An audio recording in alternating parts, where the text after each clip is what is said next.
आए चलते हैं अब अपनी एक्सरसाइज के नेक्स्ट क्वेश्चन पे, जो कि हमारा क्वेश्चन नंबर 4 है। Define refraction of light, describe the passage of light through parallel sided transparent material. इसमें आपने, जिस तरह हमने अपने लास्ट क्वेश्चंस में रिफ्लेक्शन ऑफ लाइट को देखा और उसके हमने रे डायग्राम्स वगैरह देखी, इसमें आपने रिफ्रैक्शन ऑफ लाइट को एक्सप्लेन कर देना है कि कैसे लाइट अगर एक ट्रांसपेरेंट मीडियम के अंदर बैंड हो जाती है, उसके अंदर जाती है तो वो अपनी डायरेक्शन को चेंज कर लेती है, अपनी स्पीड वगैरह को चेंज कर लेती है। आपने सबसे पहले इसकी डेफिनेशन लिख देनी है और उसके बाद आपने इसकी रे डायग्राम बना देनी है।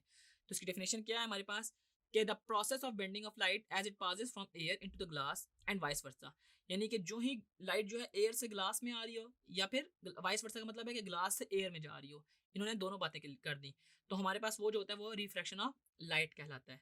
अब इसके अंदर आपने ये वाली ना डायग्राम बहुत इंपॉर्टेंट है, आप देख लें कि कैसे एक ना एयर और ना ग्लास को उन्होंने आपस में डिस्टिंग्विश कराया ब्लू कलर से। जो ही हमारे पास एयर से एक इंसिडेंट रे आके ग्लास के ऊपर गिरती है तो वो नॉर्मल के अक्रॉस ना थोड़ा सा ना इट मूव्स अवे और it moves towards the normal. ये हमारे पास इसके जो पॉइंट्स हैं हम अपने लॉ ऑफ रिफ्रैक्शन में देखेंगे भी कि किस टाइम हमारे पास जो रिफ्रैक्टेड रे होती है वो नॉर्मल के करीब या नॉर्मल के दूर जा रही होती है। इसमें आपने इसी तरह इसको लेबल कर देना है और यूं आपका क्वेश्चन कंप्लीट हो जाएगा कि सबसे पहले डेफिनेशन और उसकी आपने रे डायग्राम बना दी।